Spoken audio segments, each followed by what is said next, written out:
हरियाणा विधानसभा चुनाव से पहले बीजेपी ने खेला है एक बड़ा दाव। किरण चौधरी को अपना चेहरा बनाया है राज्यसभा के लिए। लेकिन क्या है किरण चौधरी के लिए और क्या फायदा है बीजेपी को?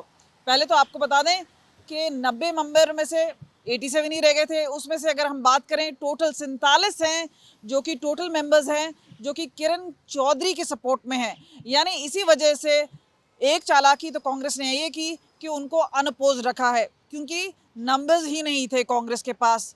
लेकिन किरण चौधरी बंसीलाल की पुत्रवधू हैं, यानी वहाँ तोशाम से भी 4 बार एमएलए रह चुकी हैं।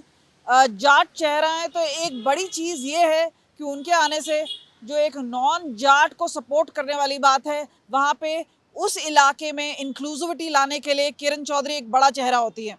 दूसरी ओर श्रुति चौधरी जो उनकी पुत्री हैं, वो भी तोशाम से हो सकता है उन्हें विधानसभा चुनाव से टिकट बीजेपी दे दे। लेकिन इस सब के बीच में किरण चौधरी एक बड़ा चेहरा इसलिए भी है क्योंकि वो एसआरके ग्रुप में भी थी।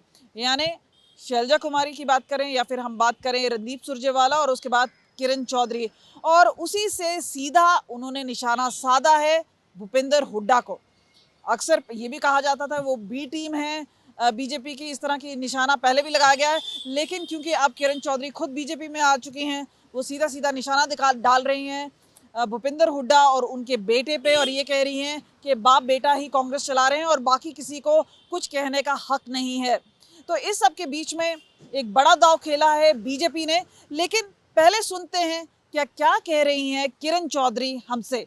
हमारा परिवार का बहुत पुराना रिश्ता रहा है भाजपा के साथ। चौधरी बंसीलाल जी ने भाजपा के साथ मिलकर जो है सरकार चलाई थी और पूरा हरियाणा जो है उस समय समृद्ध हुआ था। आज जो है प्रधानमंत्री जी की नीतियों से प्रभावित होकर और माननीय हमारे जो उस समय मुख्यमंत्री थे मनोहर लाल जी, आज केंद्र मंत्री हैं, उनसे प्रभावित होकर मैंने जो है भाजपा ज्वाइन करी। ये देखते हुए ज्वाइन करी कि आने वाला समय जो है ये बीजेपी का है और जो पार्टी देश हित के लिए, प्रदेश हित के लिए काम करती है, उसके साथ जुड़ना जो है वो मेरा सौभाग्य होगा।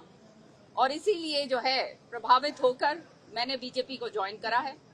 साथ ही साथ जो है आप जानते हैं कि हमेशा से मैंने बहुत ईमानदारी और नियत से काम करा है और आने वाले समय में जैसे नायब सिंह सैनी जी ने कहा, हमारे माननीय मुख्यमंत्री जी ने, कि विधानसभा कह रही हूँ, राज्यसभा के अंदर हरियाणा के सारे जो मुद्दे होंगे, आपने देखा विधानसभा में भी जोर शोर से उठाए हैं, उसी तरह से इसमें राज्यसभा के अंदर भी जो हरियाणा के जनहित के मुद्दे होंगे और जो पार्टी का जो हित होगा उसको सर्वोपरि रखते हुए मैं काम करूंगी। तो ये आपने सुना किरण चौधरी ने क्या कहा। लेकिन आपको ये भी बता दें कि बाकी लोग भी हैं जो कि उनका समर्थन कर रहे हैं। गोपाल कांडा ने हमसे बात करते हुए किरण चौधरी का स्वागत किया है पार्टी में, लेकिन कहा इसका ज़्यादा फायदा नहीं होगा क्योंकि हंग असेंबली हो सकती है, यानी बीजेपी और कांग्रेस के बीच में टकरार है और दोनों को 50-50 हो सकता है। यानी पार्टी को किंग मेकर अगर कोई बनाएगा तो वो इंडिपेंडेंट है, गोपाल कांडा जैसे लोग हैं जो कि किंग मेकर हो सकते हैं। देखो, किरण चौधरी जी को पूरा मान सम्मान दिया है भारतीय जनता पार्टी ने। अगर वो आए हैं वहां से कांग्रेस छोड़ के तो पूरा मान सम्मान दिया है और उनको राज्यसभा का मेंबर बनाया है और वो बहुत खुश हैं। और मेरी तो पहले से उनसे अच्छी रिलेशन दोस्ती है। तो जब वो कांग्रेस में थी, जब वो कांग्रेस में थी, जब से तो कांग्रेस में मुमकिन हो पाता, कांग्रेस में मुमकिन नहीं हो पाता उनके लिए। जो यहाँ उनको इज्जत मान सम्मान मिला है इतनी जल्दी, वो उनको नहीं मिला वहाँ। लेकिन चर्चा में ये भी है क्योंकि सिरसा की जो लड़ाई है, रानिया की जो लड़ाई है, रंजीत चौटाला क्या लग रहा है, रहेंगे नहीं रहेंगे पार्टी में, क्या लग रहा है? उनकी बातचीत के हिसाब से लग रहा है कि नहीं रहेंगे। जो शब्द वो बोल रहे हैं अभी, तो मुझे लग रहा है कि ऑलरेडी उनकी बात कहीं हो चुकी। वरना कोई किसी भी पार्टी का, आज भारतीय जनता पार्टी ने उनको इतना मान सम्मान दिया, एक कैबिनेट का मंत्री बना के रखा 5 साल, उसके बाद उनको हिसार की टिकट दी। हिसार की टिकट देने के बाद में वो हारने के बाद में भारतीय जनता पार्टी के लोगों के मत्थे ही उन्होंने वो उस हार को मंड दिया कि इनकी वजह से मैं आ रहा हूँ, जैसी उनकी फितरत है, जबकि उनके पास कुछ भी नहीं है। इसमें रोल आपका भी है, तंज कसा गया है? तो मेरे ऊपर तो वो हमेशा से ही कसते रहे हैं, क्योंकि गोविंद उनके सामने लड़ता रहा है, छोटा भाई हमेशा रानिया में। एक टाइम 2014 के चुनाव में गोविंद के 40,000 वोट थे, वो तीसरे नंबर पे थे।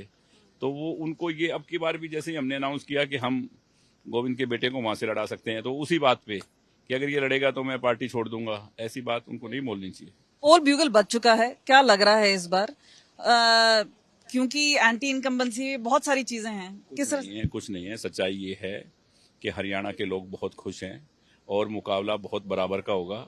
आज कोई कुछ भी बोले, कोई अप नहीं है, और आने वाला टाइम यही होगा, दोनों की 40 के आसपास की सीटें आएंगी, भारतीय जनता पार्टी की भी और कांग्रेस की भी।